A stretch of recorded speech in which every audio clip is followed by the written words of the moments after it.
আসসালামু আলাইকুম। আমার হাতে এখন যে ফোনটি দেখছেন এটার সমস্যা হচ্ছে পিছনে যখন আমরা হাত দেই তখন এটা ডিসপ্লেটা আসে, যখন এটা পিছন থেকে হাতটা সরাই তখন আর ডিসপ্লেটা আসে না।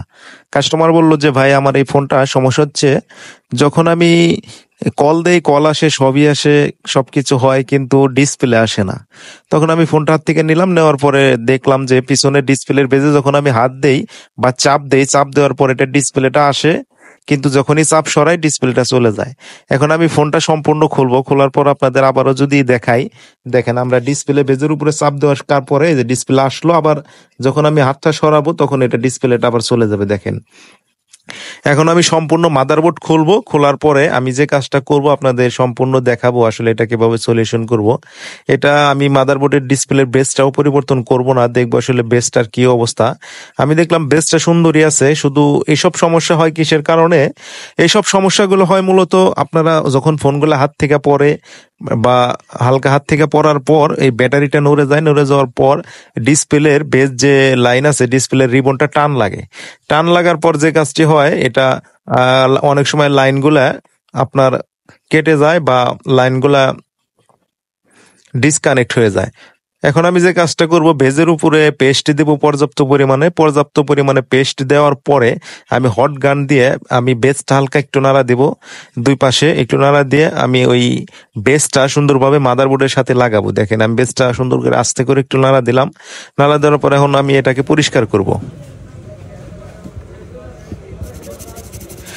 এখানে এখন থিনারের মাধ্যমে আমি ব্রাশ দিয়ে সুন্দরভাবে বেসটা ক্লিন করে নিচ্ছি। দেখছে যেহেতু এটা বেসটা নাড়া গেছে, নাড়া যাওয়ার পরেই এটা সমস্যাটা হয় আর কি। যখন আমি চাপ দিই ডিসপ্লে আসে, যখন আমি ছেড়ে দেই ডিসপ্লেটা চলে যায়। এখন আমি বেসটা একটু নাড়া দিলাম, হিট দিয়ে নাড়া দেওয়ার পর এখন আমি চেক করব, দেখি সমস্যাটা সমাধান হয় নাকি। এখন আমি এটা চাপ দেব না, যেহেতু এটার বেসটা কাজ করলাম, চাপ না দিয়ে আমি এখন আপনাদের ওপেন করে দেখাবো। দেখুন আমি সম্পূর্ণ হাত ছেড়ে দিলাম, ছেড়ে দেওয়ার পর এখন ফোনটা ওপেন হচ্ছে। দেখেন যখন এটা সমস্যা ছিল, এটা যখন আমি চাপ দা ধরতাম ডিসপ্লে আসতো, ছেড়ে দিলে ডিসপ্লে চলে যেত। এটা মূলত হাত থেকে পড়ার কারণে বেসগুলো সমস্যা হয়, সমস্যা হওয়ার কারণে এরকম সমস্যা হয়। কাস্টমার ভাই ভাবছে যে এটা ডিসপ্লেটা সমস্যা হয়ে গেছে, সে আমার পরিচিত। আমি বললাম যে ভাই দেন আমি দেখি। পরে তার সামনে সে আমার পিছনেই বসে আছে, এটাকে সমাধান করে দিলাম। এখন আমি এটা সম্পূর্ণ কাজ করলাম, দেখেন এখন সব কাজ করছে, টাচ কাজ করছে, সবকিছুই ওকে আছে। এটার বেসটাও আমি রিপেয়ার করে দিলাম। এখন ক্যামেরাগুলো লাগাবো, লাগিয়ে ফোনটা সম্পূর্ণভাবে ফিটিং করে তাকে আবার দিয়ে দিব। মূলত হাত থেকে পড়া ফোনগুলো বেসগুলো সমস্যা হলে এইভাবে আপনারা প্রথম দিকে ট্রাই করতে পারেন, ট্রাই করলে দেখতে পারেন যে আসলে মূলত বেস থেকে নাকি। আপনারা এখানে চিপ দিয়ে দেখবেন, দেখার পরে যদি ঠিক হয় তো এই হবে। যদি হাত থেকে পড়া ফোনগুলো মূলত বেশিরভাগ সমস্যা হয় মাদারবোর্ডে, আর মাদারবোর্ডের সমস্যা ডিসপ্লে সমস্যা হয় বেশি। মাদারবোর্ড বাঁকা হয়ে গেলে ওই ফোনগুলো রিপেয়ার করা সম্ভব হয় না, কারণ মাদারবোর্ডের ভিতর থেকে লাইনগুলো ডিসকানেক্ট হলে ওই ফোনগুলো আর হতে চায় না। এটা সমস্যা ছিল, একটু নর্মাল সমস্যা, এই জন্য এটা হয়ে গেল।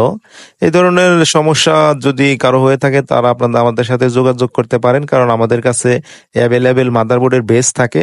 যদি বেসগুলা মার্কেটে নাও পাওয়া যায়, আমরা ওই মাদারবোর্ড থেকে সংগ্রহ করে এই মাদারবোর্ডে লাগিয়ে দিই, বা ডিসপ্লে, পুরাতন ডিসপ্লে, সকল ধরনের বেস আমরা রেখে থাকি। এখন আমি ফোনটা ওপেন করব, ওপেন করে সুন্দরভাবে ফিটিং করে কাস্টমারকে দিয়ে দিব। আর মোবাইল ফোনের যে কোনো সমস্যার জন্য আপনারা আমাদের সাথে যোগাযোগ করতে পারেন। ধন্যবাদ।